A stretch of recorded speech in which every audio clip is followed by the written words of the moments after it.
오늘 뭘 했냐면 지금 3시거든요. 알바를 뛰다가 3시 반에 가야 돼서 시간이 별로 없어요.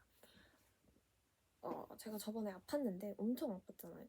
아팠는데 병원에 가야 되는데 내가 보건증을 안 갖고 가가지고 정신이 없어서 그때 결제를 하고 그때 코로나 검사하고 장염 약 받고 막 이러는데 10얼마를 썼단 말이에요. 그래서 그 보험증을 가지고 오면 환급을 받을 수 있다 그래서 환급을 받았어요. 한 12만 원 정도 돌려받은 것 같아. 그리고 한국에 보낼 여름 옷들이 있거든요. 여름 옷? 그거를 보내려고 우체국에 다녀왔습니다. 우체국 그 여름 옷이니까 상자가 엄청 크단 말이에요. 그래서 저 상자를 가져가진 못하고 여기 집에서 인터넷으로 송장을 신청을 해서 우체국에 가서 그걸 뽑아서 그 집화 신청을 할 수가 있어요.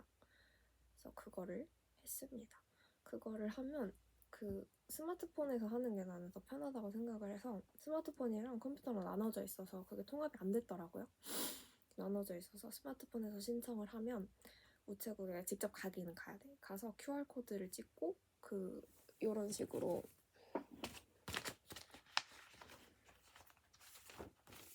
식으로 송장이 쭈르륵 나옵니다. 엄청 많아요. 왜 이렇게 많은지는 잘 모르겠어. 송장이 쭈르륵 나와요. 이게 다 스티커 형식이어서 붙일 수 있고 얘를 뽑아오면 일단 송장은 완료. 집화 신청을 해야 되는데 제가 알바가 쭉 있고 31일에 알바가 없어서 31일 1시부터 3시 이렇게 집화 신청을 일단 해놨어요. 집화 신청도 인터넷으로 하면 돼요. 인터넷으로 하면 되고 그 자리에서 제가 지금 저게 얼마인지 모르니까 무게에 따라서 달라질 거 아니에요, 가격이. 그래서 그 자리에서 직접 무게를 재서 그 자리에서 돈을 지불한다고 하더라고요. 현금밖에 안 돼요. 그래서 한국에 저거를 보내는데 저는 배편으로 보낼 거거든요. 근데 배편은 EMS나 뭐 이런 항공편 같은 것들은 항공기를 타고 바로 가잖아. 근데 배편은 배가 채워질 때까지 기다렸다가 한 번에 채워지면 가는 형식이라서 한 최대 3개월까지도 걸린다고 하더라고요. 근데 제가 1월 말에 한국에 돌아가는데 거기서부터 한 3개월 걸리면 딱 여름 시작할 때쯤 내 여름 옷을 받아볼 수 있을 것 같은. 근데 배편이 오랫동안 있으면 옷이 상할 것 같기는 한데 압축팩에 넣어놨거든요. 압축팩에 넣어놔서 괜찮지 않을까 생각을 합니다. 밖으로 빠져있는 옷도 몇 개 있지만 빼놓은 옷도 몇 개 있지만 그거는 이제 생각을 해보니 버려도 될 것 같은 옷들이라 그래서 저거를 31일에 보낼 거예요. 그래서 우체국 가면 되게 잘 해주시고 그냥 모르면 물어보면 돼요. 다 물어보면 돼. 근데 그 우체국에 계시는 분들도 내가 가서 물어보니까 이게 아마 저 QR코드 뽑는 기계에서 안 뽑힐 거라고 막 그러셔가지고 그분이 종이로도 막 주셨거든요. 근데 내가 아무리 생각해도 이건 QR코드로 꼭 뽑힐 것 같은 거야. 그럼 여기 나한테 QR코드를 왜 줬겠어? 그래서 그 기계에 찍어봤더니 역시나 QR코드가 나옵니다. QR코드 찍어서 송장을 받을 수 있었어요. 그래서 그렇게 받아오면 됩니다. 지금 연말이라 그런지 우체국에서 물건 보내는 사람이 진짜 많아요. 뭐 특산물, 뭐 농산물 이런 거 다 연근 한 박스씩 가지고 있고 고구마 한 박스씩 들고 계신 할아버지 할머니들 엄청 많아요. 그래서 줄이 엄청 길어. 근데 되게 빨리빨리 이렇게 보내주시긴 하더라고요. 그래서 한 2시간 걸렸나? 그리고 이게 약간 좀 그런데 이번에 나갈 때 재료카드 정지를 하고 나가야 되거든요. 재료카드 말소를 하고 나가야 되는데 내가 재료카드 말소가 되면 내 통장을 못 쓰잖아. 그럼 나는 1월 달에 일한 알바비가 2월 달에 들어오는데 그 2월 달 알바비를 못 받잖아. 그래서 물어봤어요. 재료카드 정지하고 나서 혹시 이 통장을 쓸 수가 있느냐. 근데 그건 안 된다고 하더라고. 안 될 것 같아서.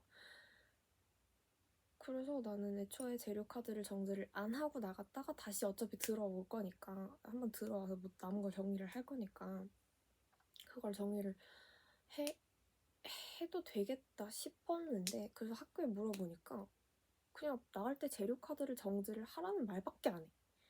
그래서 이거는 안 되는 건지 아니면 그냥 학교에서 그렇게 해주기 싫은 건지 그렇게 그냥 최대한 안 했으면 좋겠는 건지 이를 잘 모르겠어요. 그래서 이거는 저 구약수에 한번 더 여쭤보고 만약에 거기서도 안 된다고 하면 회사에 여쭤봐서 현금으로 받을 수 있는지를 여쭤봐야 될 것 같아요. 현금으로 내가 받을 수 있을지 2월 달에 돌아왔을 때든 뭐 언제든 그래서 그렇게 될 것 같습니다.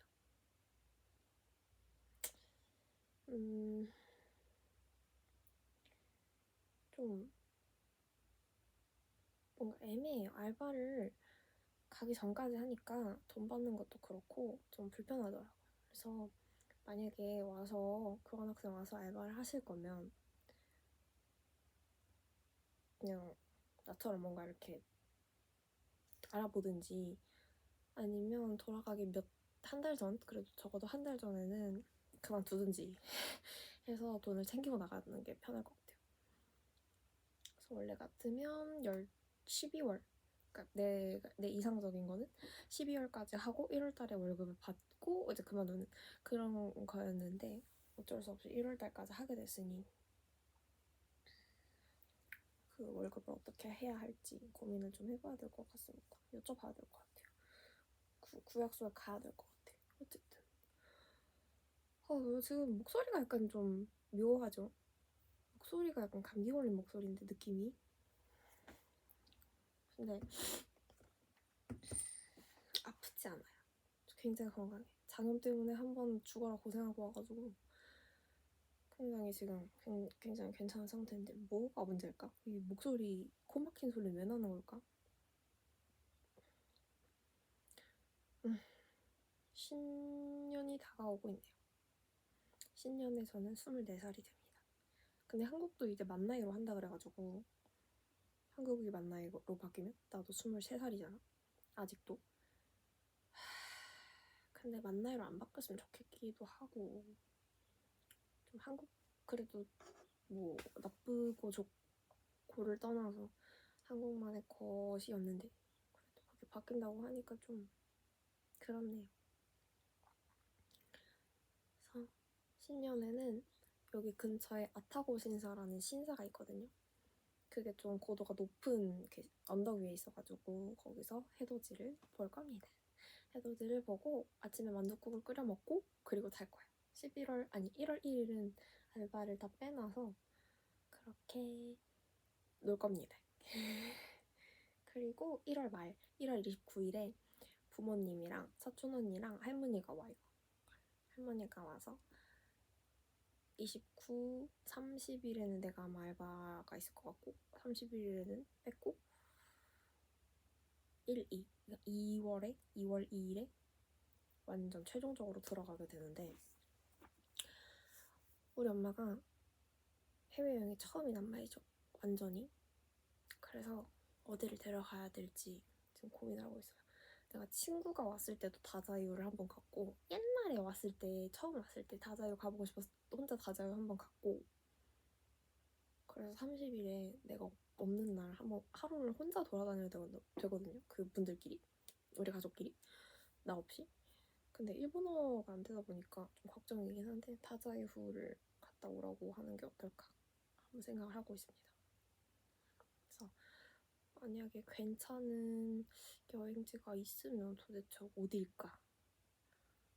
나는 뭐 여기 살고 있으니까 잘 모르겠어요. 그냥 5분 걸어가면 있는 게 후쿠오카 타오고 이러니까 잘 모르겠어요. 키와미야도 잘 모르겠고 잘 모르겠어요. 무슨 생각을 좀 해봐야 될 것 같습니다. 그리고 1월 달에 시험이 있다는 거. 망했어. 시험 공부 하나도 안 해가지고 지금 망했어. 과제도 지금 몇 개 안 냈고 나 지금 망했어. 나 출석도 망하고 이번 학기는 왜 이렇게 사는지 모르겠어요. 하기 싫어 아무튼. 안녕.